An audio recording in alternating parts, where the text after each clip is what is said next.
सम्मान। मनुष्य के जीवन में सम्मान का बहुत अधिक महत्व है। वो उसे अपने हृदय, अपने मन से जोड़कर रखता है। कदाचित इसीलिए हम शत्रु के सम्मान पर चोट पहुंचाते हैं ताकि उसे पीड़ा पहुंचाई जा सके। परंतु ऐसा करने से सावधान रहे मित्रों। शरीर पर लगी चोट मनुष्य भुला सकता है, परंतु उसके सम्मान को लगी चोट उसे जीवन भर पीड़ा देती है। और स्त्री के मान सम्मान पर लगी चोट उसे उस सीमा तक ले जाती है जहां उसे केवल प्रतिशोध दिखाई देता है। यदि अपने शत्रुओं को जीतना है तो प्रेम से जीतिए, अपने कर्मों से जीतिए। उन्हें अनुभव करवाइए कि उनसे भूल हुई है। किसी के सम्मान को ऐसी चोट ना पहुंचाइए कि वो आपका नाश करने पर उतर आए। स्मरण रखिए, किसी का अपमान करके आपके हृदय को कदाचित थोड़ा संतोष आ जाए, परंतु उस अपमान से आप कई हृदयों को आघात पहुंचाते हैं और अपने लिए एक शत्रु और बढ़ा लेते हैं। हम सब शीघ्र ही सफलता चाहते हैं, ढेर सारी संपत्ति और सुख चाहते हैं, और ऐसे में कई बार हम छोटे मार्गों का चयन कर लेते हैं। वो मार्ग जिनमें परिश्रम नहीं होता, जिनमें होता है तो केवल छल, कुटिलता और भाग्य का सहारा। जैसे कि जुआ।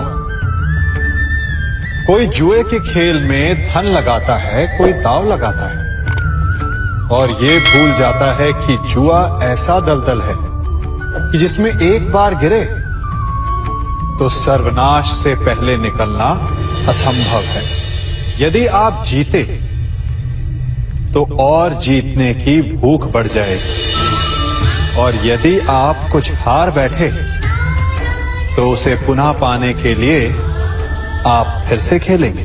मनुष्य को यह आभास ही नहीं होता कि अपनी संपत्ति के साथ साथ वो अपनी मानवता, अपने संस्कार, अपना धर्म और अपना उत्तरदायित्व तक सभी जुए की भेंट चढ़ा देता है। इसलिए कुछ पाना है तो परिश्रम से पाओ। यदि कुछ जुए में जीता तो वो उतना शीघ्र ही खो दोगे, चूंकि उसे परिश्रम से पाया नहीं गया है, और उसकी रक्षा करने के लिए आपके मन में स्वाभाविक प्रयास भी नहीं होंगे। क्षमा बढ़न को चाहिए, छुट्टन को उत्पाद। क्षमा इस संसार में शांति का, सुख का मूल आधार है। क्षमा आपके मन से प्रतिशोध और शत्रुता जैसे भावों को समाप्त करती है। परंतु क्या हर स्थान पर क्षमा आवश्यक है? क्या प्रत्येक का अपराध क्षमा करने के योग्य होता है? नहीं। कभी कभी उसे क्षमा करके हम उस व्यक्ति को और बड़ा अपराध करने की प्रेरणा देते हैं, और ऐसा ही अपराध है स्त्री का मान भंग करना, जिसमें क्षमा की कोई अवस्था नहीं। यदि सिंह भूल से गाय के बछड़े का अखेट कर ले तो उसे क्षमा किया जा सकता है, परंतु यदि वो नरभक्षी हो जाए तो उसके केवल दो स्थल होते हैं, या तो पिंजरा या फिर मृत्यु की गोद। कुछ परिस्थितियों में क्षमा के स्थान पर दंड देना आवश्यक होता है, चूंकि यह दंड का भय ही है जो लोगों को वो अपराध करने से रोकता है। संसार में सबसे बड़ा क्या है? अभिमान और बाहुबल, या विश्वास और आस्था? निश्चित रूप से बाहुबल के महत्व को नकारा नहीं जा सकता। मनुष्य अपने बाहुबल से पर्वत को मैदान बना सकता है, सागर सुखा सकता है, मरुस्थल में नदियां बहा सकता है, परंतु बाहुबल को सहारा होता है विश्वास का। यदि मन में विश्वास ना हो तो बाहुबल किसी काम का नहीं। वो कौन सा बल है कि मोर आकाश की ओर ताकते हैं? वो विश्वास ही तो है जिसके कारण वर्षा होती है और दोनों की प्यास बुझती है। परंतु जब पाप के बाहुबल का सामना धर्म के विश्वास से होता है तो बाहुबल हार जाता है और जीतता है विश्वास। विजय होती है आस्था की। यदि आप सत्य के मार्ग पर चल रहे हैं और आप अपने इष्ट में आस्था रखते हैं तो किसी भी पापी का बल आपका कुछ नहीं बिगाड़ सकता। कभी सोचा है हमारा जीवन भी उस रेत की घड़ी की भांति है? जो रेत नीचे गिर चुकी है वो हमारा अतीत है, जो अब भी ऊपर है वो हमारा आने वाला भविष्य है, और वर्तमान ये संकुचित स्थल है जहां से धीरे धीरे करके रेत गिर रही है। अर्थात हमारे पास जीने के लिए यही एक क्षण है। उसका उपयोग कैसे करना है ये हम पर निर्भर करता है। जो बीत गया उसका दुख मनाना है या जो भविष्य में होने वाला है उसकी प्रतीक्षा में क्रोध करना है। सब कुछ करने के लिए यही एक क्षण है। प्रसन्न रहना है तो उसके लिए भी यही एक पल है। प्रतीक्षा करते रहोगे तो ये पल भी भूतकाल में बदल जाएगा। इसलिए आनंद के लिए, परोपकार के लिए प्रतीक्षा ना कीजिए। आपके पास जो पल है उनका भरपूर सदुपयोग कीजिए, क्योंकि इस घड़ी को पलटकर आप फिर से समय अवश्य गिन सकते हैं, परंतु अपना बीता हुआ समय आप वापस नहीं लौटा पाएंगे।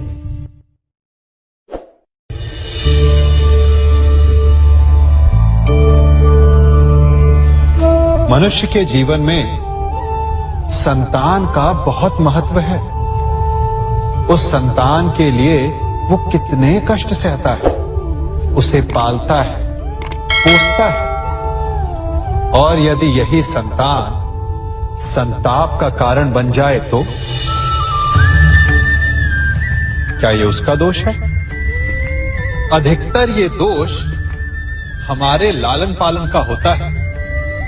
बचपन में बालक के हठ को मानकर हमें आनंद की अनुभूति अवश्य होती है, परंतु धीरे धीरे अपने बालक के हठ को मानकर उसके हठ के दास हो जाते हैं। एक हठी उत्तंड और असंस्कारी संतान उस सूखे वृक्ष के समान होती है कि यदि जिसमें आग लग जाए तो वो सारे वन को भस्म कर डाले। और स्मरण रहे, जब उसमें अग्नि लगती है तो सबसे पहले वो स्वयं के घर को ही भस्म करती है। इसलिए जब आवश्यकता हो तो अपनी संतान के हठ का विरोध करें, उसे रोके, क्योंकि यदि समय रहते ऐसा ना किया गया तो भविष्य में इस समस्या के परिणाम गंभीर हो सकते हैं। प्रतिज्ञा, वचन, ये सब मनुष्य ने समाज को सही दिशा में रखने के लिए बनाए हैं। वो मनुष्य ही क्या जिसके जीवन में नियम ना हो, जिनका वो पालन ना करे, परंतु समय के साथ चलने के लिए नियमों को बदलना भी आवश्यक होता है, क्योंकि ये आज का समय ही तो है जो बीत जाने के पश्चात इतिहास बन जाएगा। यदि आवश्यकता पड़ने पर नियम और प्रतिज्ञा भंग ना की जाए, समय की मांग के अनुरूप अपनी प्रतिक्रिया ना बदली जाए, तो इतिहास हमें कभी क्षमा नहीं करेगा। आवश्यकता पड़ने पर आपकी तोड़ी हुई एक प्रतिज्ञा, एक बंधन कभी कभी पूरे मानव इतिहास को बड़े विनाश से बचा सकता है। इसलिए नियम, प्रतिज्ञा, वचन कुछ नहीं, कुछ है तो केवल समय, जिसके अनुरूप चलने वाला ही सफल हो सकता है। कभी किसी पक्षी को घोंसले की नींव बनाते देखा है? अथक परिश्रम करके तिनका तिनका बिटोर कर वो पक्षी अपना घोंसला बनाता है, अपनी संतान के लिए एक सुरक्षित घर बनाता है। और फिर कहीं से तीव्र आंधी आती है, भारी वर्षा होती है और उसका घोंसला तिनका तिनका करके बिखर जाता है। फिर वो पक्षी क्या करता है? वो रोता नहीं, ना ही विलाप करता है। वो बिना विलंब करे फिर से अपना घोंसला बनाना प्रारंभ कर देता है और सफलता पाता है। फिर हम क्यों छोटी छोटी असफलता से भयभीत होकर परिश्रम करना छोड़ देते हैं? एक बात सदा स्मरण रखिएगा, हर वृक्ष कुल्हाड़ी की एक मार से नीचे नहीं गिरता, हर चट्टान घन के एक प्रहार से नहीं टूटती। सफलता पाने के लिए अनावरत परिश्रम करना ही मात्र एक मार्ग है। स्वीकारण, सत्य का स्वीकारण मनुष्य के लिए बहुत ही महत्वपूर्ण है। जब तक मनुष्य सत्य को स्वीकार नहीं करता, उसे असत्य से लड़ने की शक्ति प्राप्त नहीं होती। जब आप भोजन करते हैं तो क्या होता है? आपका पेट स्वीकारता है कि वो भर चुका है और आप भोजन करना बंद कर देते हैं। जब आपको निद्रा आती है तो क्या होता है?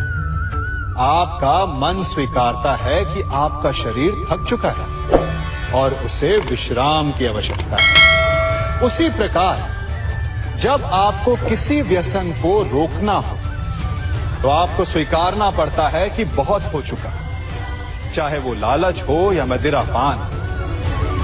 उस व्यसन का त्यागना तभी प्रारंभ होता है जब आप ये स्वीकार कर लेते हैं कि आप उस व्यसन के बंधन। संसार का सबसे बड़ा पाप क्या है? असत्य बोलना, हत्या कर देना, चोरी करना या किसी का अपमान करना। संसार का सबसे बड़ा पाप है किसी निर्बल को सताना, और संसार का सबसे बड़ा दंड भी उस निर्बल के मुख से निकली हाय है।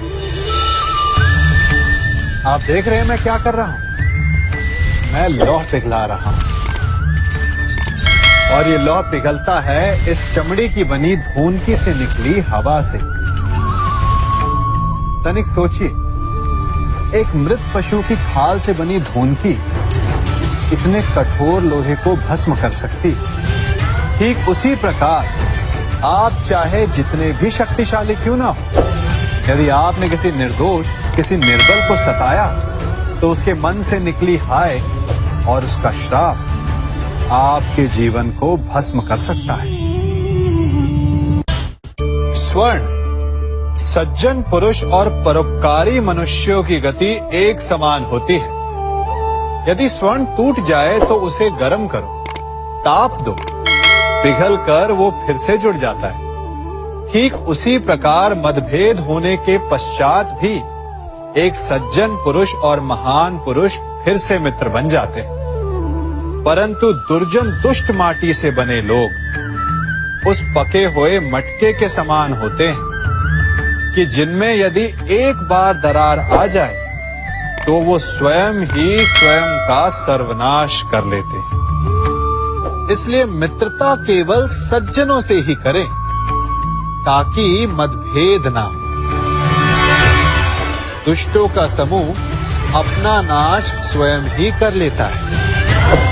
यदि कोयले की खान में जाओ तो चाहे जितनी भी सावधानी बरतो, अपने वस्त्रों पर कालिख लग ही जाती है। इसलिए दुष्ट मित्रों से सावधान, सज्जन शत्रु प्रत्येक परिस्थिति में श्रेष्ठ है। प्रत्येक मनुष्य सफलता पाने के लिए कार्य करता है। कुछ सफल होते हैं, कुछ नहीं होते, और जो सफल नहीं होते वो सदा अपनी असफलता का कारण या तो अपनी परिस्थितियों को बताते हैं या अपने सहयोगियों को दोषी ठहराते हैं। परंतु क्या वास्तविकता में ऐसा ही होता है? क्या कोई परिस्थिति या कोई व्यक्ति किसी की असफलता का कारण बन सकते हैं? उत्तर हां भी है और ना भी। कैसे? आप इस तितली को देख रहे हैं? आपने एक मक्खी को भी देखा हो। प्रकृति ने दोनों को समान गुण दिए हैं रस पान करने का। एक तितली फूलों पर जाकर उसका रस लेती और इस अवस्था में नए फूल खिलने की व्यवस्था भी करती है, और मक्खी घाव पर बैठती, घाव को सड़ाती है और रोग भी फैलाती। यदि इसमें किसी बात का अंतर है तो केवल सोच का। यदि आप उचित मार्ग चुनेंगे तो आपको सफलता मिलेगी, आप में उत्साह बढ़ेगा, और यदि आप अनुचित मार्ग चुनेंगे तो आपको असफलता मिलेगी, निराशा मिलेगी।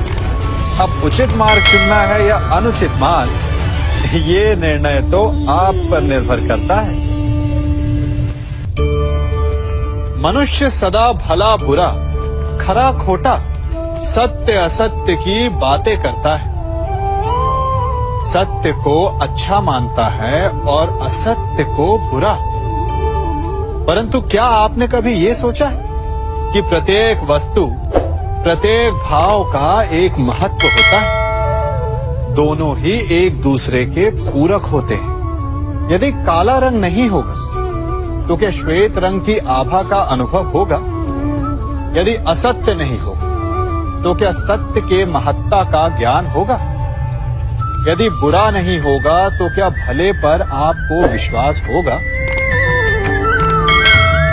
कुछ महत्वपूर्ण है तो दोनों के मध्य का संतुलन।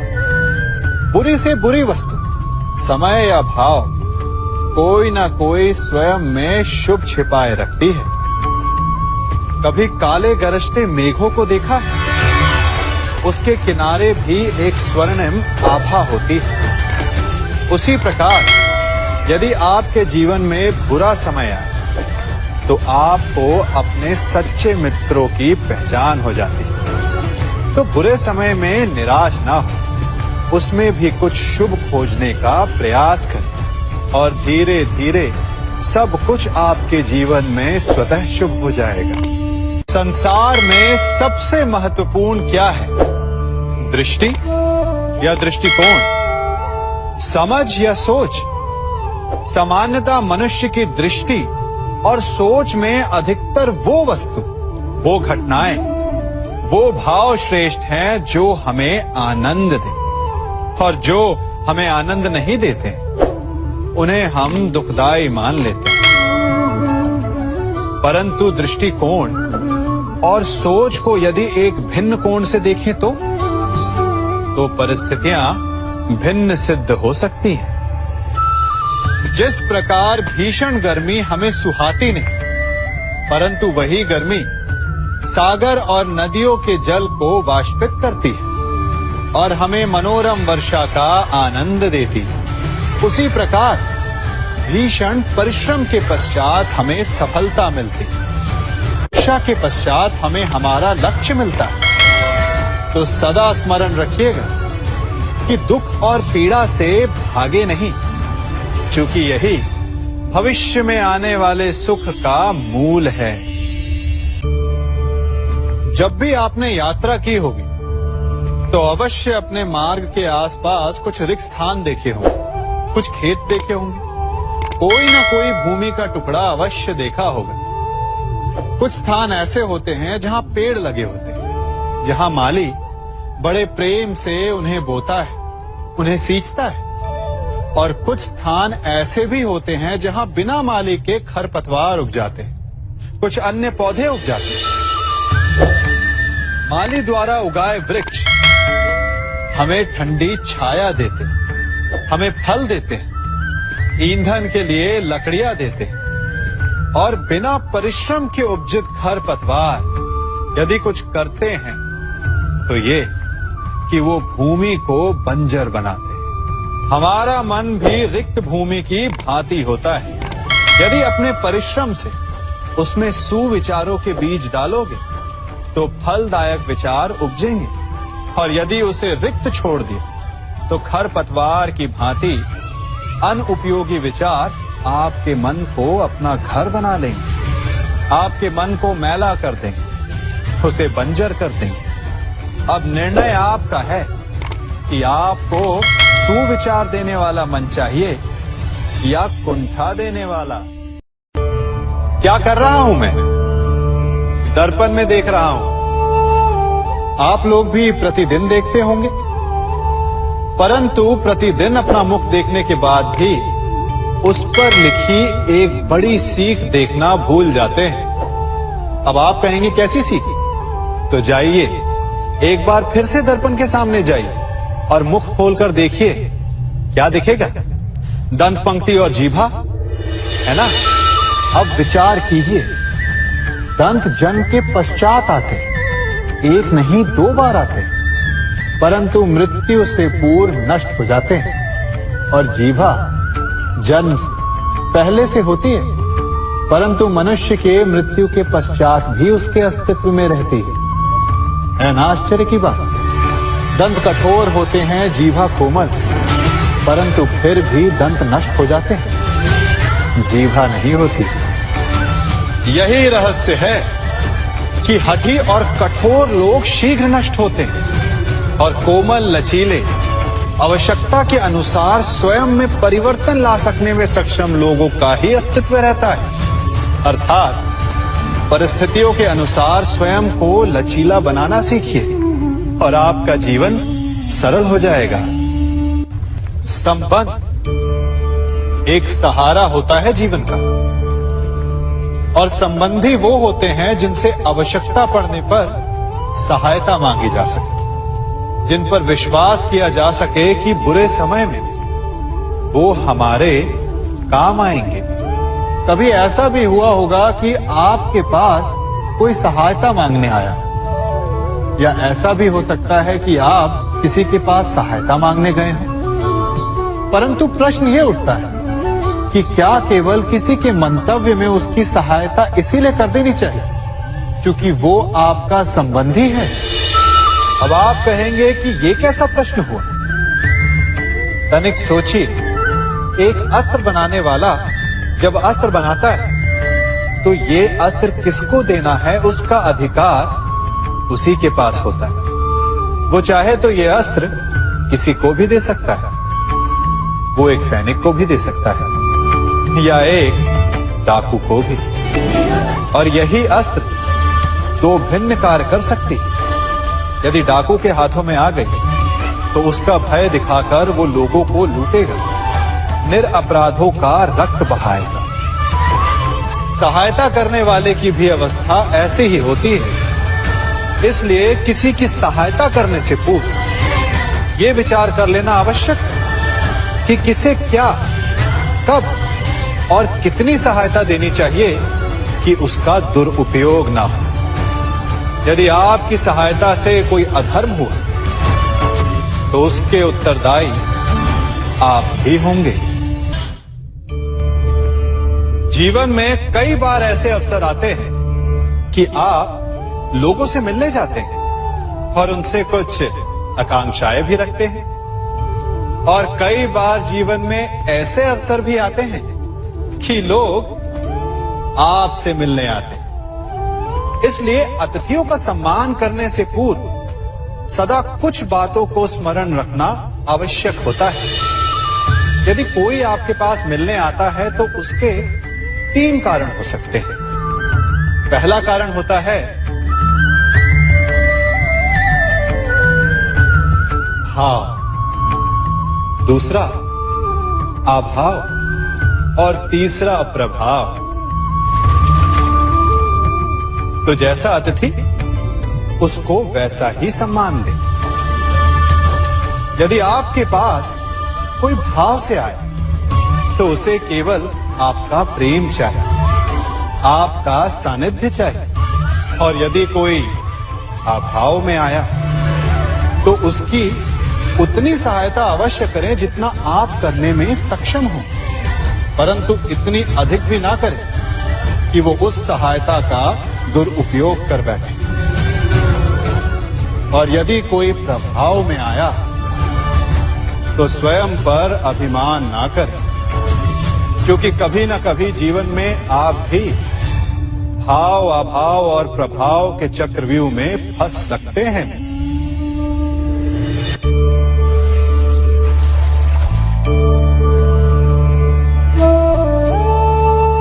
यदि जल को मुट्ठी में कसकर बांधें तो जल कैसे अपना मार्ग बनाकर निकल जाता है? इसी धारा की भांति यही अवस्था हमारे अपनों के साथ भी होती है। अधिकतर हम जिनसे प्रेम करते हैं, हम सदा उन्हें अपने समीप रखना चाहते हैं, स्वयं से दूर नहीं होने देना चाहते। चिंता करते हैं, भय खाते हैं कि कहीं उनके साथ या उनसे कुछ बुरा घटित ना हो जाए। और ऐसे में हमारे अपने ही हमसे दूर हो जाते हैं, ठीक मुट्ठी में बंधे जल की भांति। इसलिए जिनसे आप प्रेम करते हैं उन्हें स्वतंत्र कर दीजिए, उनकी सोच को स्वतंत्र बनने दीजिए, उन्हें अपने मार्ग स्वयं ढूंढने दीजिए, क्योंकि आप सदा उनके साथ उन्हें मार्ग दिखाने के लिए नहीं रहने वाले। इसलिए अपनों के साथ अवश्य रहें, परंतु उन्हें बांधे नहीं। जन्म के पश्चात बालक जब पहली बार अपने नेत्र खोलता है तो उसका मन उत्सुकता से भरा होता है कि ये संसार क्या है, उसे क्या दिख रहा है। ये उसके जीवन का नया आरंभ होता है। परंतु जैसे हम धीरे धीरे बड़े होने लगते हैं, अनुभव अर्जित करते हैं, हमारे मन की उत्सुकता, हमारे जीवन का चाव होने लगता है। तनिक सोचिए, जब हम सुबह सोकर जगते हैं, अपनी आंखें खोलते हैं, तो उसे ही हम अपने जीवन का प्रारंभ समझ ले तो सुबह से लेकर संध्या तक के समय को ही अपने जीवन जीने का समय समझ ले तो कितनी स्फूर्ति आ जाएगी। आप कितने काम कर पाएंगे, आप कितने लक्ष्य अर्जित कर पाएंगे।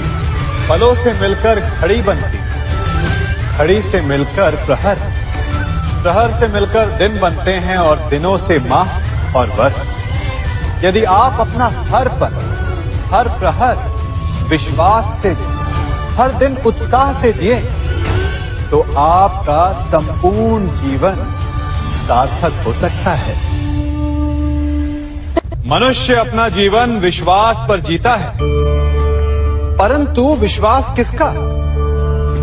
तनिक सोचिए, किस पर विश्वास है आपको? महापुरुषों की कही बातों पर, ग्रंथों में लिखे ज्ञान पर, माता पिता की सीख पर, या मित्रों के दिए गए निर्देशों पर, या फिर मेरी कही बातों पर? ये सब विश्वास अपूर्ण है जब तक आपको स्वयं पर विश्वास ना हो। यदि विश्वास करना है तो पहले अविश्वास करने के विज्ञान को भी सीखना चाहिए। आप किसी की बातों पर विश्वास न करें, आप अपने मन से पूछें, अपनी अंतर आत्मा से प्रश्न करें, और जो उत्तर मिलेगा वही सबसे उचित होगा। जब आप अपने मन, अपनी अंतरात्मा पर विश्वास करना सीख जाएंगे तो नीति, ज्ञान सब आपके भीतर से स्वतः उमड़ेगा। और यदि आप स्वयं पर ही विश्वास ना कर पाए तो धर्म ग्रंथों में लिखे श्लोक, महापुरुषों की वाणी, माता पिता की सीख या मित्रों का निर्देश कोई भी लाभ नहीं दे पाएगा। एक पिता होने के नाते आप अपनी संतान के लिए क्या करते हैं? उसके लिए बहुत सारी सुविधाएं जुटाते, बहुत सारा धन कमाते हैं, है ना? और क्या आपको ऐसा लगता है कि यही उचित है आपकी संतान के लिए? इस पंछी को देख रहे हैं? ये भी संतान को जन्म देता है, उन्हें पालता है, पोसता है, उड़ना सिखाता है और भोजन का प्रबंध भी करना सिखाता है। परंतु उनके बड़े हो जाने के बाद उनके लिए अलग से घोंसला नहीं बनाता। क्यों? क्योंकि यदि इसने संतान को सब कुछ करके दे दिया तो संतान क्या करेगी? वो अपनी संतान को तब तक भोजन कराता है जब तक उसकी संतान स्वयं भोजन का प्रबंध करने में सक्षम नहीं हो जाती। और उसका लाभ यह मिलता है कि उसी की भांति उसकी संतान आत्मनिर्भर बनती है। इसलिए अपनी संतान को उतनी ही सुविधाएं दें जितनी आवश्यक है। मोह को त्यागें। आपका उनसे मोह उन्हें कभी आत्मनिर्भर नहीं बनने देगा। अपनी संतान को कर्म करना सिखाइए। यदि आपकी संतान कर्म करना सीख गई तो वो धन स्वयं कमा लेगी। और यदि वो आलसी, अकर्मण्य बन बैठे तो आपके संचित धन का भी नाश कर देगी। संसार में सबसे बड़ा संबंध कौन सा है? अब आप पूछेंगे कि यह कैसा प्रश्न हुआ? इसका उत्तर तो बड़ा सरल है, यही ना? परंतु इस प्रश्न के भी कई उत्तर हैं। कोई कहेगा माता और पुत्र का संबंध, तो कोई कहेगा पिता पुत्री का संबंध, तो कोई पति पत्नी का, और तो कोई भक्त और भगवान का संबंध। परंतु तनिक गहराई से देखेंगे तो पाएंगे कि ये सारे संबंध या तो जन्म से जुड़े होते हैं, या समाज में बना दिए जाते हैं, या फिर किसी आकांक्षा के चलते बनते हैं। तो सबसे बड़ा संबंध कौन सा होता है? उलझ गए ना? सबसे बड़ा संबंध होता है मित्रता का, क्योंकि मित्र हम स्वयं चुनते हैं, जिसमें ना कोई आकांक्षा होती है, ना ही कोई स्वार्थ छिपा होता है। यदि कुछ होता है तो केवल साथ का आनंद। अपने बीते दिनों को स्मरण कीजिए। जब आप घर से बाहर निकलते होंगे तो सबसे पहले किसका स्मरण होता था? मित्र का। परंतु जैसे जैसे मनुष्य बड़ा होता जाता है, सफल होता जाता है, मित्र छूटते जाते हैं और फिर वो अपनी आय, अपने जीवन के स्तर के अनुसार मित्रता